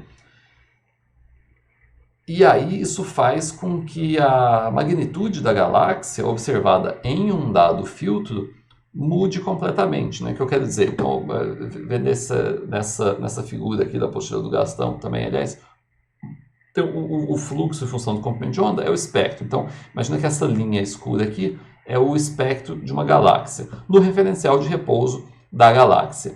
E aí essa curva azul é como se fosse a resposta do filtro, né? O filtro é um intervalo de comprimentos de onda que a gente está usando para fazer uma observação astronômica. Então, digamos que isso aqui fosse um filtro, sei lá, no vermelho, algum filtro usado para medir a luz proveniente da galáxia. Então, essa área que caísse aqui embaixo estaria representando a magnitude da galáxia nesse filtro. Por quê? Porque é o tanto de luz que a galáxia está emitindo nesses comprimentos de onda. Ok, então isso valeria para uma galáxia próxima. Agora, se essa mesma galáxia, né, uma galáxia comparável, tivesse em alto redshift, o que acontece? Quando a luz da galáxia chega até nós, ela está tremendamente shiftada para o lado dos grandes comprimentos de onda, para o lado do vermelho. Aí olha o que acontece, né? O filtro é o filtro, é uma característica física dele, é um instrumento construído aqui, o comprimento de onda dele é o comprimento de onda dele. Pronto, o que sofre um shift é a luz proveniente da galáxia. A luz proveniente da galáxia, quando chega aqui, ela está deslocada para o lado vermelho. Então, o que você vai estar vendo, na verdade, né, os fótons que vão estar caindo no seu filtro vermelho não são o que era proveniente originalmente dos comprimentos de onda vermelhos da galáxia. Ela foi tão shiftada que o que está agora caindo no filtro do vermelho eram umas coisas que originalmente estavam, sei lá, no ultravioleta, entendeu? Então, a magnitude que você medir da galáxia vai estar totalmente errada, quer dizer, não é o que você esperaria. Então, o que eu quero dizer, se você quiser comparar magnitudes de galáxias próximas com magnitudes de galáxias distantes, observadas no mesmo filtro, tem que fazer essas correções que exigem que você saiba alguma coisa sobre os espectros do tipo de galáxia que você está observando, né? Enfim, o nome disso é correção K, só para deixar aqui a informação desse nome. Bom, aí observando galáxias em diferentes redshifts, né, algumas características que a gente descobre aqui, uma delas que é super importante, né, de evolução de galáxias, que é o seguinte. Olha o que é esse gráfico, é fração de galáxias dos diferentes tipos, né, elíptica vermelho, espiral azul, e tem as irregulares aqui. Em função do redshift. Então, o passado são grandes redshifts e os dias de hoje são redshift zero. Então, então o tempo está passando para a esquerda. Então, olha o que aconteceu. Hoje em dia, tem mais elípticas do que tinha no passado. E a fração de espirais foi diminuindo um pouco e a fração de irregulares foi diminuindo bastante também. Ou seja, no passado tinha mais espirais, comparado com hoje, né? E hoje em dia tem mais elípticas do que tinha antes. Isso por si só já é um resultado bastante interessante, né? Uma das maneiras de entender o que isso significa é que as fusões de galáxias espirais talvez tendam a resultar em galáxias elípticas. Essa é a ideia básica. Isso que eu falei, na verdade, outras questões hoje em dia, mas como uma ideia inicial é útil aqui. Aí tem esse diagrama aqui que é interessante para enxergar isso, que isso aqui é o que a gente chama de uma merger tree. Árvore, porque parece que é um formato de galho, e merger, porque são as fusões de galáxias. Então, o jeito de olhar para esse gráfico é assim. O tempo está passando de cima para baixo. E a espessura desses ramos representa a massa da galáxia. Então, imagina que você terminou hoje aqui com uma galáxia de alta massa, e aí, se você for voltando no passado, que é subir nesse diagrama, significa ir perguntando de onde veio a massa dessa galáxia. Aí você pode pensar que essas confluências aqui dos ramos, assim, desses galhos, é como se fossem afluentes de rios, entende? Então, dois se juntam, aí formam um mais espesso, aí junta com o próximo, forma uma coisa maior. Então isso aqui está representando as fusões de galáxias ao longo do tempo. Tudo bem? A espessura dos galhos representa a massa da galáxia. Então, duas se fundem, geram uma de massa maior, e por aí vai. Além disso, as cores aqui, essa cor... essa cor laranja representa as estrelas e a cor verde está representando o gás. E o que esse gráfico pretende mostrar é o seguinte. Então, assim, imagina que esses tracinhos verdes aqui são o disco de galáxias espirais. Lá tem gás, concorda? Já em galáxias elípticas tem pouco gás, em geral. Então essas bolinhas laranjas estão aqui representando ou galáxias elípticas ou bojos de galáxias espirais, ou seja, esferoides. E esses disquinhos verdes aqui estão representando principalmente os discos das galáxias espirais. Além disso, tem umas setas verdes que estão representando o gás que está caindo de fora da galáxia, né, para contribuir para formar a galáxia. Aí olha o que acontece, né? Então, primeiro, deixa eu olhar uns casos aqui onde tenha fusões. Então, geralmente, a fusão de duas galáxias espirais, né, duas galáxias disco, tende a resultar numa galáxia elíptica. Percebe? Então, isso por si só é uma informação interessante. A outra coisa interessante de reparar é o seguinte, discos são estruturas frágeis. No seguinte sentido, a única maneira de você ter uma galáxia espiral, né, uma disk galaxy, que continua sendo uma galáxia espiral durante muito tempo, é ela ficar isolada. Aí você pode continuar tendo uma galáxia espiral e talvez uma espiral cada vez mais massiva, porque ela vai acretando gentilmente gás, né, do seu entorno. Mas se você tiver uma fusão, né, uma colisão violenta de uma galáxia espiral com outras coisas, o resultado não vai ser uma galáxia espiral. Tudo bem? Então se você tiver um minor merger, né, que é uma fusão de uma galáxia com uma coisa pequena, aí tudo bem, isso acontece, às vezes galáxias espirais engolem algumas das suas galáxias satélite, o nome disso é canibalismo, uma galáxia, né, assimila a outra, mas se a razão de massas for muito diferente, né, a galáxia espiral daquela está engolindo, aí o resultado é que ela pode continuar sendo uma galáxia espiral. Agora, se você colidir duas galáxias espirais de porte comparável, o resultado provavelmente seria uma galáxia elíptica. Enfim, então isso está desenhado aqui desse jeito, tá vendo? Essa galáxia espiral ela vem vindo aqui, ninguém colide com ela, ela continua sendo espiral, até que chega um dia que ela se funde com uma galáxia elíptica e o resultado é uma galáxia elíptica. E por aí vai, dá para ir, né, constatando as outras evoluções aqui. Então isso aqui já nos dá um cenário interessante, né, de uma possível explicação de como que tipos de galáxias se transformam uns nos outros, né, através principalmente de fusões. Aí seria, né, razoável esperar que, conforme o tempo passa, vai tendo cada vez mais galáxias elípticas, né? E cada vez menos gás também, porque o gás vai sendo consumido, né, na formação estelar, e essas galáxias que se formam aqui vão tendo relativamente pouco gás, né? Então é isso. Aí uma outra informação importante aqui que também tem a ver com formação estelar é a história de formação estelar no universo. Não vou entrar em grandes detalhes, mas só para mencionar que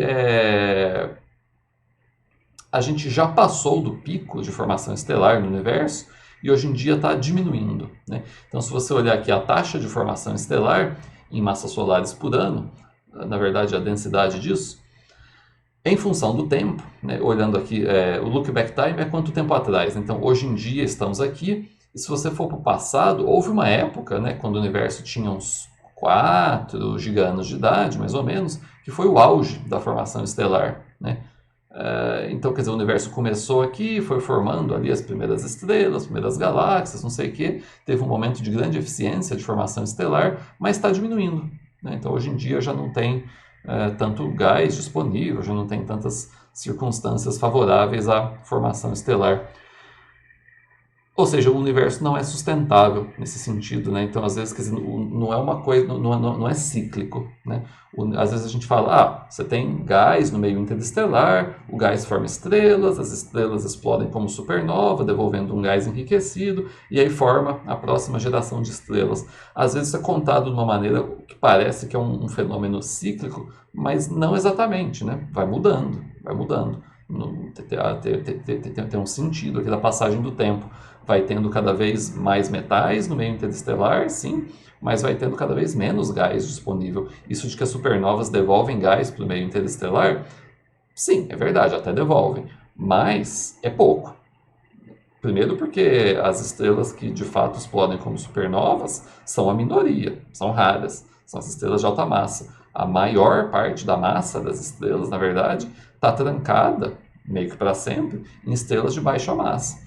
E nunca vai explodir, vai ficar confinada para essa massa, né? Esse hidrogênio vai ficar confinado para sempre dentro dessas estrelas de baixa massa. E esse gás nunca mais vai voltar para o meio interestelar. Então, com o passar do tempo, a formação estelar vai consumindo gás e vai tendo mesmo pouco gás, em termos absolutos, para formar novas estrelas.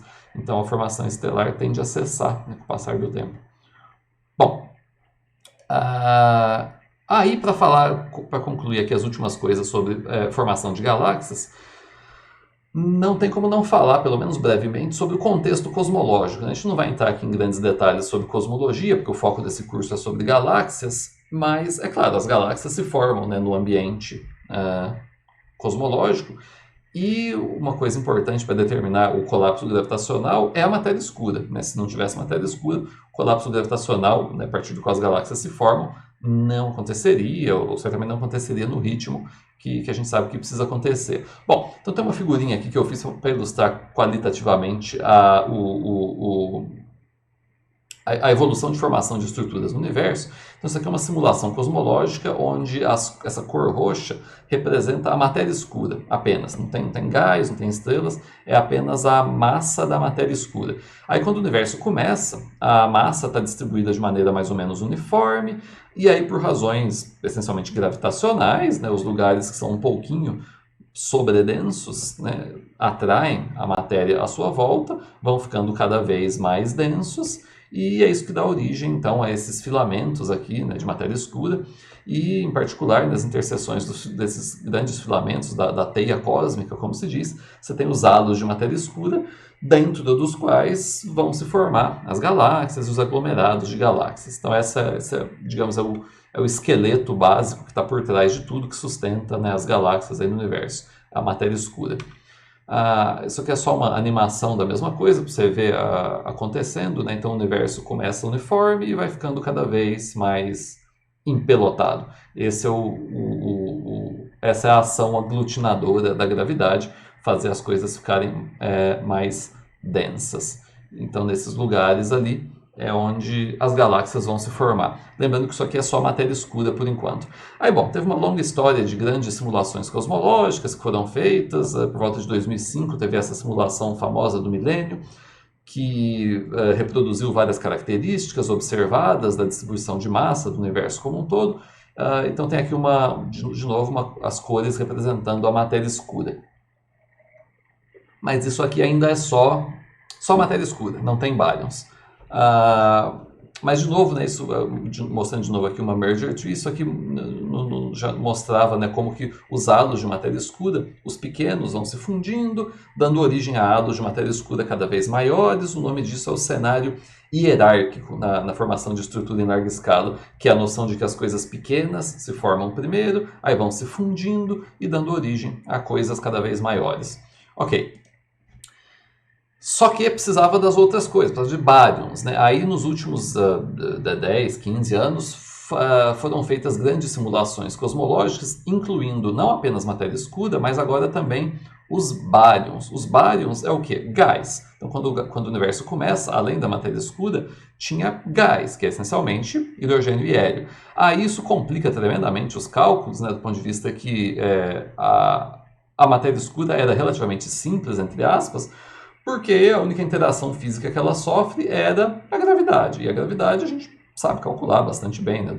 Um problema bastante bem compreendido, não só do ponto de vista teórico, mas do ponto de vista de implementação computacional. Então, isso aqui é um problema bem solucionado faz tempo. Aí, quando você inclui os baryons, tem uns problemas, né? Que, bom, continua tendo a gravidade, mas além disso tem a hidrodinâmica. A hidrodinâmica, embora não seja exatamente física, né, questões em aberto, do ponto de vista computacional, tem umas opções lá que não é exatamente óbvio qual é a melhor maneira de solucionar, tem diferentes algoritmos. E a parte mais complicada, na realidade, é isso que a gente chama de subgrid physics, que é incluir nas grandes simulações cosmológicas física que você não está resolvendo, na verdade, resolvendo no sentido de resolução numérica.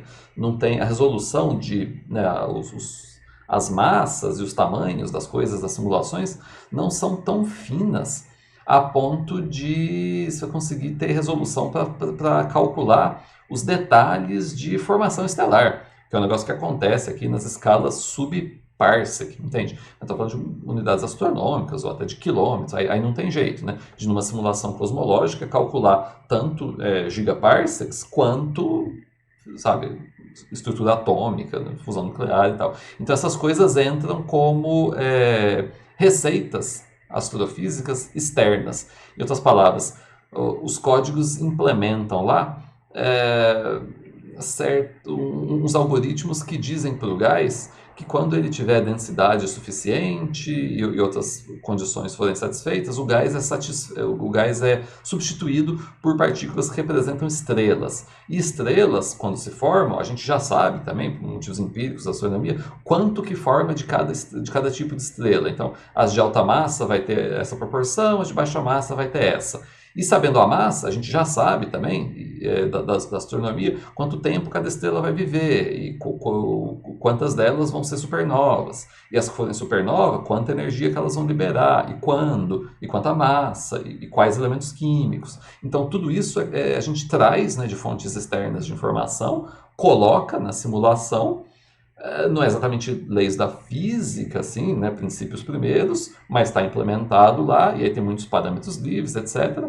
Mas dá para, enfim, implementar essas coisas e ver o que acontece. Bom, o que acontece são essas grandes simulações cosmológicas aí que incluem formação de galáxias, hoje em dia. Aí eu coloquei aqui, depois olhem esse link aqui que tem umas visualizações muito boas. Essa aqui é uma delas, chama Eagle. Deixa eu só mostrar um dos vídeos dessa simulação. Eu acho bem instrutivo mostrar esse tipo de vídeo por vários motivos. Primeiro, é uma visualização do que de fato foi calculado na simulação. Então eu sempre ressalto que, quer dizer, esses vídeos são bonitos, de galáxias se formando, mas não é efeitos especiais, não é que alguém fez um desenho artístico, qualitativo, não. São resultados de uma conta, isso é quantitativo. As cores aqui é um gráfico, entendeu? Científico, onde as cores representam valores quantitativos de densidade do gás, às vezes ponderado pela massa, velocidades, outras coisas, e é o que deu, é o que saiu da simulação. Você pôs lá matéria escura, gás, leis da física, uns negocinhos de formação estelar, e deu o que deu. E aí depois, eu estou falando como se fosse fácil, né? Mas depois de décadas de esforço, tem simulações que reproduzem bastante bem as características das galáxias observadas.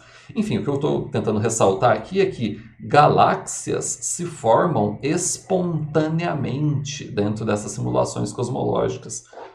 É um negócio impressionante, entendeu? Galáxias com seus braços espirais, os seus bojos, os seus halos de matéria escura e as suas supernovas, os buracos negros.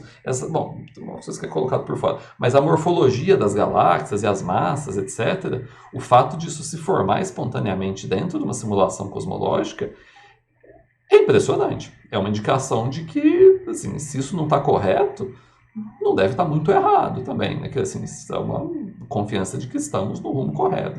Estamos, os autores, né, que fizeram isso. A comunidade astronômica está no rumo correto, né, de estar conseguindo capturar os mecanismos de formação de galáxias através dessas simulações computacionais. Bom, eu fiquei falando aqui durante o vídeo, mas vocês viram lá o gás caindo, formando a galáxia, vindo ao longo dos filamentos. Vai ter um outro na sequência que é...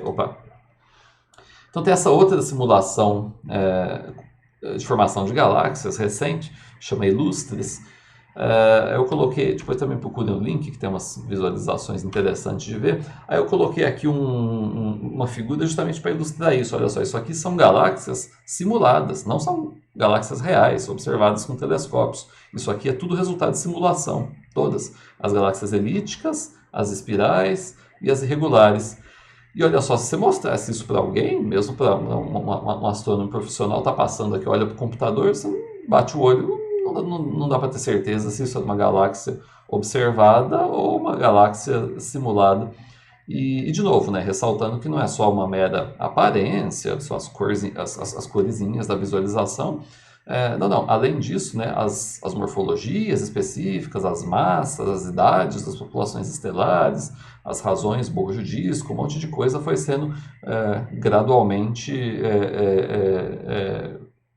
estudado a ponto de gerar uma versão onde essas galáxias são comparáveis às galáxias observadas do mundo real, né? E para que isso serve, né? Se o objetivo é reproduzir o universo, é falar sucesso, reproduzimos o universo? Bom, mais ou menos, mas o que é mais interessante, na verdade, são os detalhes que não dão certo, né? Porque as coisas onde... Então, você obtém uma comparação muito boa entre simulação e observação, em vários aspectos, mas não todos. E aí, os aspectos que deram errado? Aí, esses são aqueles que apontam a direção de futuras pesquisas, né, para esclarecer quais são os mecanismos físicos que ainda não estão bem compreendidos, né, que estão gerando detalhes que não estão tão bem comparáveis às observações. Por isso que essa é uma área tão interessante e tão ativa hoje em dia, né, de formação de galáxias sendo estudadas aqui do ponto de vista numérico. E, aliás, outra coisa, né, de formação de galáxias que eu não falei é por que esse é o caminho, né, de simulações numéricas. Porque é o jeito, não tem, a gente quer dizer, não tem, nem tem esperança de ter uma teoria analítica simples que nos diga como galáxias se formaram. Porque percebe, né, que tem uma quantidade muito grande e complexa de vários fenômenos físicos acontecendo ao mesmo tempo. Não tem, tipo, 4 equações que resumam por que as galáxias espirais têm o formato que têm e as populações estelares que têm. Ou seja, é muita coisa acontecendo com esse gás que está sendo resfriado, comprimido, recebendo injeção de energia e vários elementos químicos e sofrendo a dinâmica galáctica e sendo ejetado para fora e depois acretando para formar novas estrelas. Os detalhes das supernovas, dos núcleos ativos das galáxias, que a gente nem falou ainda, mas tem um efeito crucial. Ou seja, muita física acontecendo ao mesmo tempo. E aí o jeito de reunir tudo isso é fazer cálculos numéricos do universo como um todo, no contexto cosmológico, deixar as leis da física operarem em cima das condições iniciais que a gente coloca e ver o que acontece. Então, quer dizer, é assim que essa área está evoluindo. E aí tem uma versão mais recente dessa simulação chamada Illustris, que é a Illustris TNG, tem um vídeo também que eu vou mostrar aqui na sequência, que também que eu estava falando. Então, o propósito de mostrar esses vídeos é dizer o que as simulações estão fazendo e tal, mas além disso tem também uma função que é desenvolver a intuição de como galáxias se formam. Porque se a gente fica falando aqui de maneira abstrata, galáxias colidem, acretam gás, não sei o que, mas essa visualização ajuda muito a desenvolver uma imagem mental de toda vez que a gente fala os processos de formação de galáxias em alto redshift. Aí você tem em mente, né, essas imagens, aí você sempre lembra de assim, a bagunça que é uma formação de galáxias, entendeu? Então é um negócio turbulento e complicado, não é uma coisinha, sabe? Uma acreção esférica, uma contração simples de descrever com equações. É essa bagunça, assim, de fiapos de gás caindo de tudo quanto é lado, aí por acaso cai um outro negócio, aí explode e tal. E o que a gente está vendo aqui, né, então, falando, o frame central é a densidade de gás, aqui tem um zoom out da matéria escura, o cinza é estrelas e um zoom in do gás. Mas dá para você perceber, né, que começa com uma coisa bastante amorfa, só que aí por motivos de momento angular, meio que vai tendo uma direção preferencial de rotação, vai virando um disquinho ali, né, com uma rotação numa direção específica, não é esférico, não é isotrópico, e aí vai girando aqui, tá vendo? Aí começa a ter uma cara de galáxia. E aí cai um pouco de gás que está sendo acretado aqui em volta, de vez em quando vem uma outra galáxia e colide, e aí deixa de ser uma galáxia espiral. Mas então é super... tá vindo uma galáxia aí, ó.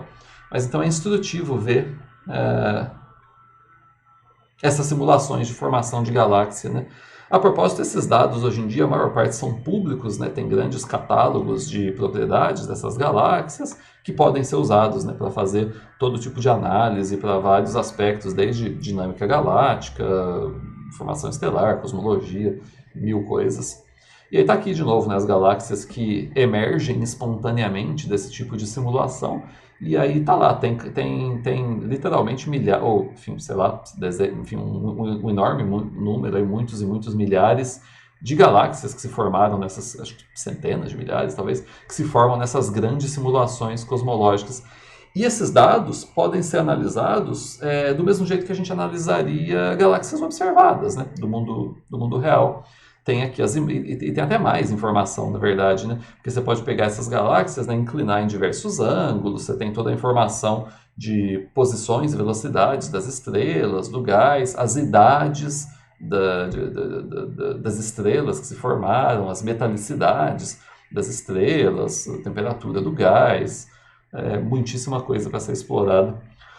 Bom, a gente já se estendeu bastante, vamos parar por aqui. Lembrando que quem não tiver lido, então, o segundo capítulo do livro do Jones, por favor, leia. E terminar por aqui, então, o nosso assunto de introdução sobre as galáxias. Obrigado pela atenção, pessoal.